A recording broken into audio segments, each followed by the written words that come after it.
All right, thanks for checking out my channel. So, talking more about economics. I like to talk about economics. Yeah, I'll probably do that at least every week. So this is Scott Besnet. He's our Treasury Secretary, and he just earlier in the clip or earlier in this segment, he talked about a couple factories that are getting built, and then basically we sold our precision magnet manufacturing to China. So it looks like we're scrambling to rebuild it here because we need it for war. Um, but anyways, right now he's going to ask about supply side economics. Supply side economics basically means you keep lowering taxes, right? I'm a big antagonist to that. I think we need to raise taxes actually, and I think we've been lowering taxes, and that's basically been causing a huge, there's a direct line to a lot of our nation's problems to all these tax cuts, and especially tax cuts for the rich. So let's see his take. Let's listen to him, and then let's see if this pairs with reality. Talk to me, because people lose the kind of plot here. I want to go back to the supply side tax cut, why that's focused on capital and bringing capital back. And you kept making the argument, we got one more shot to do this, we got to do it now, coupled with the trade policies and deregulation.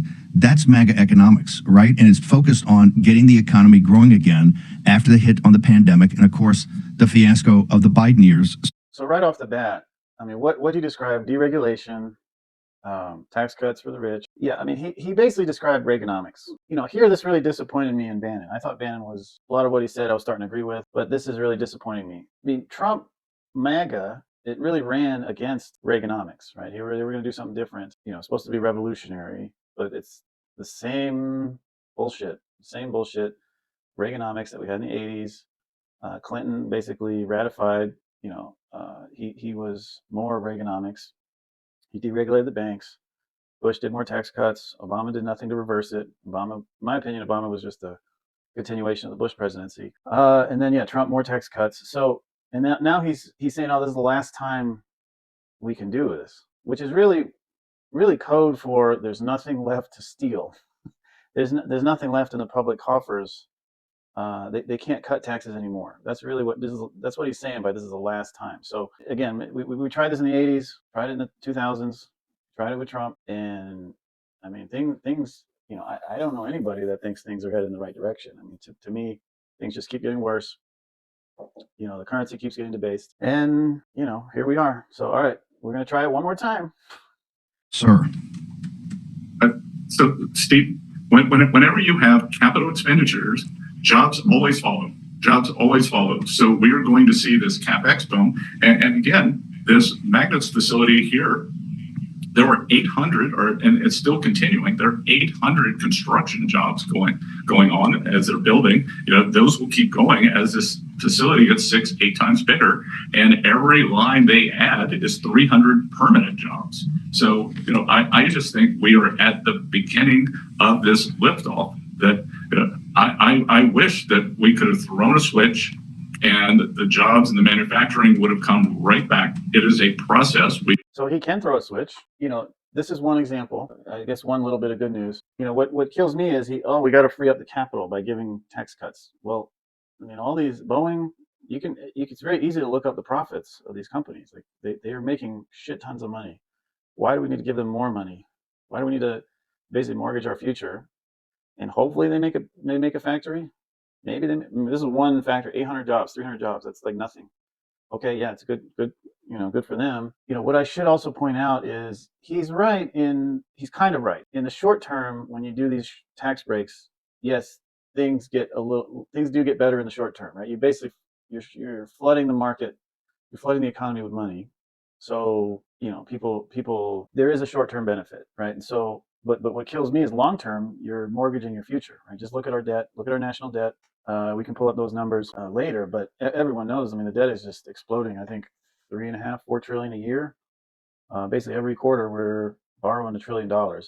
And, Reagan said, oh, we'll have more money, cut taxes, we'll have more money. Bush said the same thing, cut taxes, we'll have more money. But, Trump first, same story, but it's a lie. It's a lie. Our national debt keeps going up like crazy. We keep debasing the currency, and the root cause is these tax cuts for the rich. So yeah, we'll get some benefit, but it's temporary, and long term, you're really mortgaging your future. You didn't get here overnight, but I can tell you that your friend there who criticized me, that you can be optimistic about the future.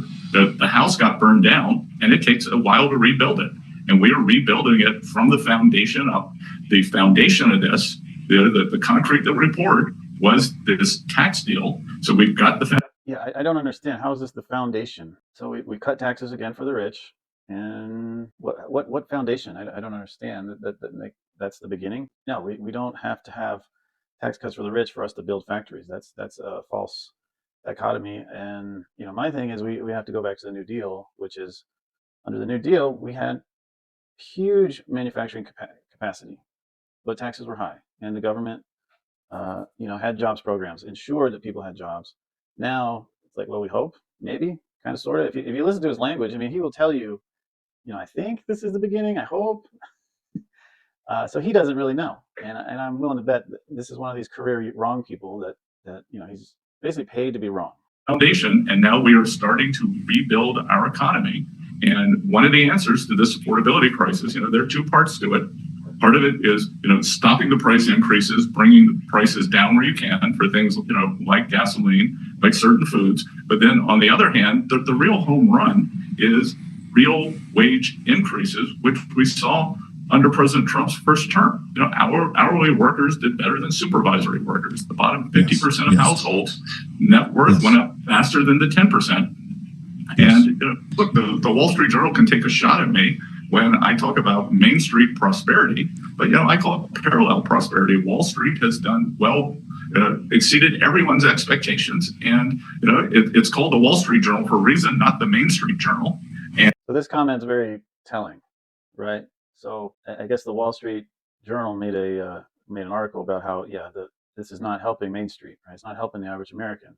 And listen to what he's saying. He's basically telling the Wall Street Journal, shut the fuck up. You got your tax breaks. The stock market is booming. That's another misconception. People think that just because the stock market is doing well, that they're doing well. That is not. I mean, the stock market is completely divorced from the reality of the American people, right? So he's saying, yeah, the rich are doing well. Tax cuts will juice the stock market, sure. So shut up. It's basically what he's saying. But I mean, I don't know, if you're an hourly worker, is your life really being improved? Did your life get improved under Trump? I don't know many people. Maybe the data shows that everyone I know is struggling. So, and they don't want everyone to have a fair shot. Is like part of the deregulation that we've done at Treasury is to help small banks. We've lost half of our small banks since the GFC. You know what? Small banks finance 70% of agriculture, 40% of small business, 40% of real estate. So let's talk about deregulation. Okay, so we deregulated banks. I mentioned Clinton. He deregulated banks with the Glass-Steagall, basically removing Glass-Steagall. We could talk about what that is. But that was a big deregulation. And then what happened? You deregulate, and then the market collapses. The free market collapses. That's what happened in 2000, the 2000s with Bush. In 2007, 2008. It was basically the giant mess that Obama inherited. And that's when really a lot of our small banks went out of business, and a lot of the big banks just gobbled them up. So that was a direct line from deregulation. So I don't know what the hell he's talking about. But they're your neighbors. That they work on a handshake. It doesn't have to go back to the head office in New York or Charlotte. So this is a Main Street revival. And I think we are right in the lift-off phase. And I don't blame people for being mad. I don't blame them for being mad after what's happened. And so I think we're in the lift-off phase. I think we've tried this before, but maybe this time it's going to work. So now let's talk about Mr. Besnet. This is 2 months after that last clip. This is a week and a half ago. He's talking on Hannity. He's going to insult the intelligence of Gavin Newsom. Personally, I do not think Gavin Newsom is a very intelligent person, but neither are these guys. I think they're all idiots. So let's see what they have to say, and then we're gonna call their bullshit here. Committed manufacturing dollars accelerated by 100% depreciation, 4.3% in the third quarter. GDP growth. Atlanta Fed predicting 5.4% for the fourth quarter. What does that mean to the average American? Sean, it means that President Trump's policies that we put in place last year are really starting to kick in now. I'm excited to go with him to Iowa tomorrow, and he is going to tell a great story, and he can tell it like no one else can tell it. And as you said, this is the one big beautiful bill kicking in on the business side, full expensing. We've got a capex boom. Capex boom is going to lead to an employment boom. Employment boom leads to a consumer spending boom. Okay, so capex means, like we just talked about, so they just, through tax breaks, they're giving these corporations a shit ton of money. So they got all this money to spend. What are they going to do with it? I mean, study after study shows they just give it bonuses to their CEOs, bonuses to their board members. They do stock buybacks to juice the stock. A very small portion of it actually gets reinvested back into the economy, into new factories. There's a lot of studies. I encourage everyone to do your own research, to call my bullshit. But yes, some of it will come back to the worker, some of it, but it's, you spend $100, you get back $5. Doesn't make any sense. It's like buying Pokemon cards. And, so notice he said, okay, first capex, then we're going to build some stuff, and then we're going to have factories, and workers are going to make lots of money. Again, we've tried this before. Here we are. And then on the other side, as you said, his signature policies: no tax on tips, no tax on overtime, no tax on Social Security, deductibility of American-made cars. He's keeping his promises to working Americans. So I actually agree with some of these tax cuts. Okay, so yeah, tax cuts for the poor, tips, Social Security. I forget the third thing he mentioned. So yeah, I'm in favor of that, right? But I'm in favor of shifting the tax burden to the wealthy, not shifting it to the poor. I personally think those are like bones that they're throwing at people, right? I mean, when I go out and meet people, that everyone is struggling that I know of. But yeah, I think that these are like distractions from, okay, we gave a bunch of tax cuts to our rich buddies. Here's, but you don't have to pay, taxes on your tips. So keep in mind, the tariffs were a tax increase on the poor. So you're increasing everything 15%. Now I don't have to pay taxes on my tips, which is better. Oh, by the way, the currency debasement, right? We keep debasing the currency, print more money, and that just solves everything. Well, so he's not talking about the negatives of his policy, right? He's not talking about how the dollar has been in free fall for the last few months, okay? And then there's nothing to increase, right? There's no positive outlook for the dollar. So he's not mentioning that because that really kills his argument. Yeah, so there's the currency debasement. We keep getting more debt, and all right, let's keep trying it. We announced the tax season is now open, and we're going to see substantial refunds for working Americans. They're going to change their withholding and have bigger take-home pays every 2 weeks, every month. So it's really an exciting time. And Sean, we've done it all with lower government spending. So we brought down. Americans are about to feel the impact finally, now that January is here.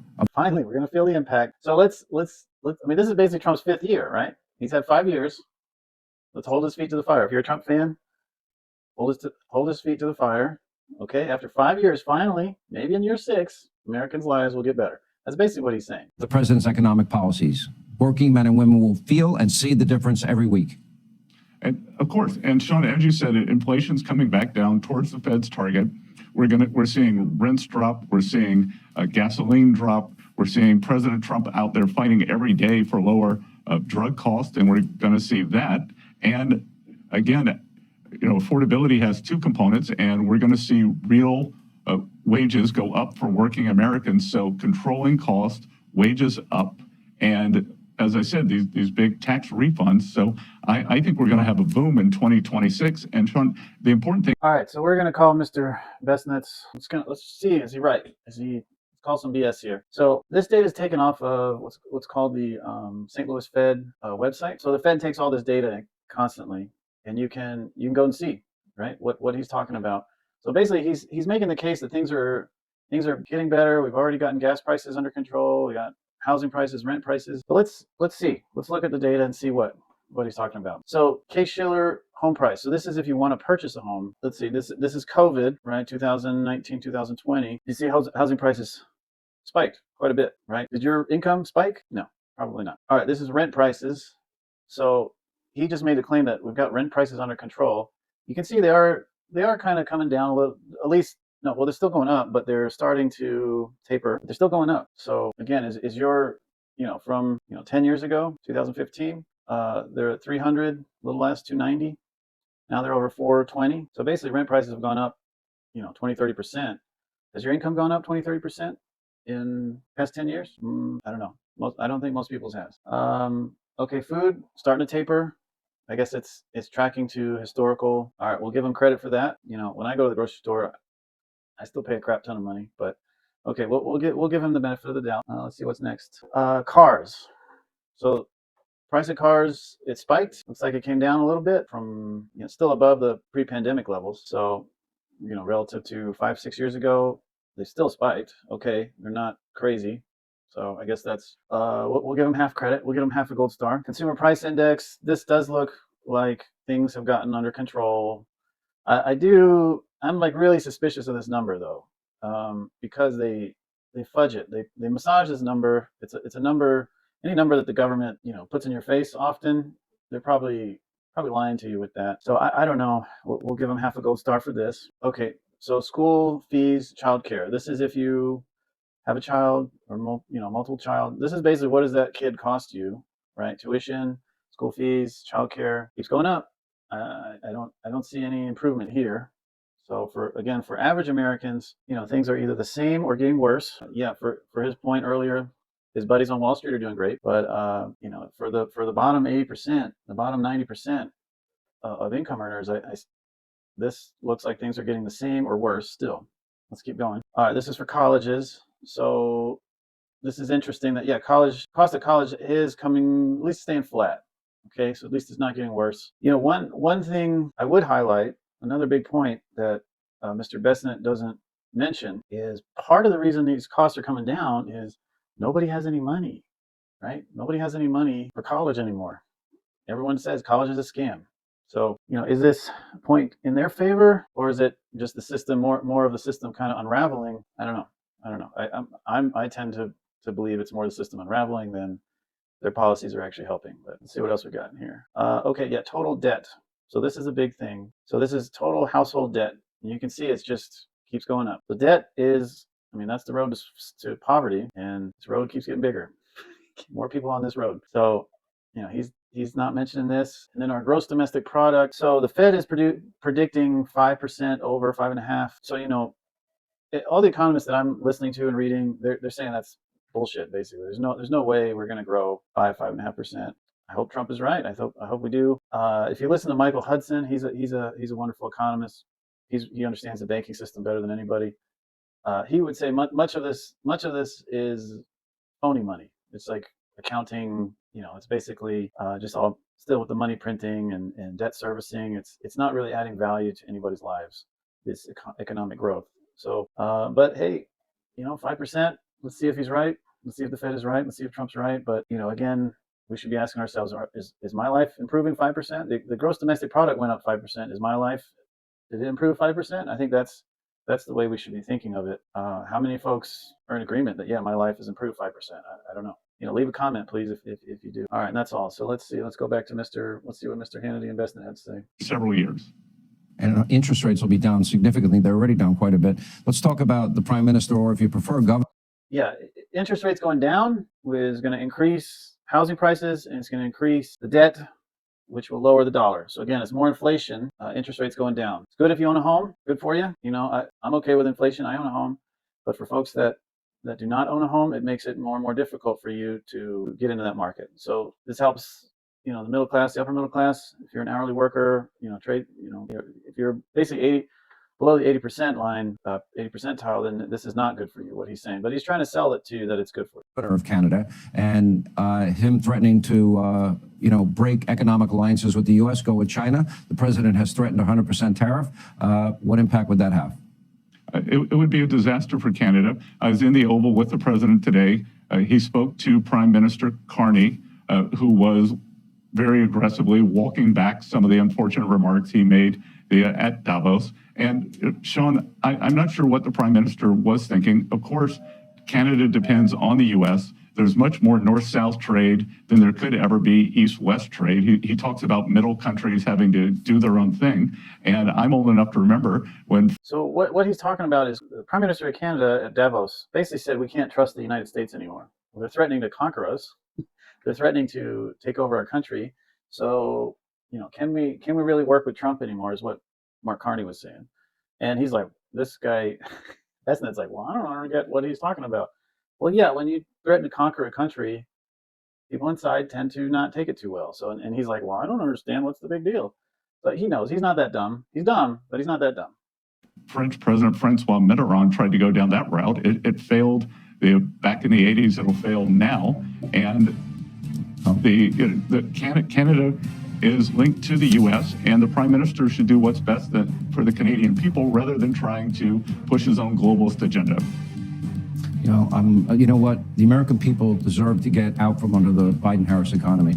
Scott Bessent, looking forward to the Biden-Harris economy was the same as the Trump economy. Biden didn't really do anything different than Trump. So it's again, this is all just theater. This is propaganda. Like I said, like I predict. Just to wrap up, he's partially right that juicing the economy, they're going to print money, tax cuts for the rich, they're going to lower interest rates. All of this is inflationary. It drives up inflation. Is it going to make things better? Maybe. Some parts of the economy probably, like I said, will get juiced. You'll see some improvements, but long term, it's just more mortgaging our future. And we've tried this before. We said earlier, we keep trying it. We'll try what Reagan did. We'll try what Clinton did. We'll try what Bush did. Maybe this time it'll work. They say it flat out, right? So yeah, hopefully it works out for everybody. But yeah, if you appreciate this, please leave a comment. What do you think? Do you think I'm full of shit? Do you think Bessent's full of shit? Is it a mix? I don't know. Let's find out. But let's look at the data.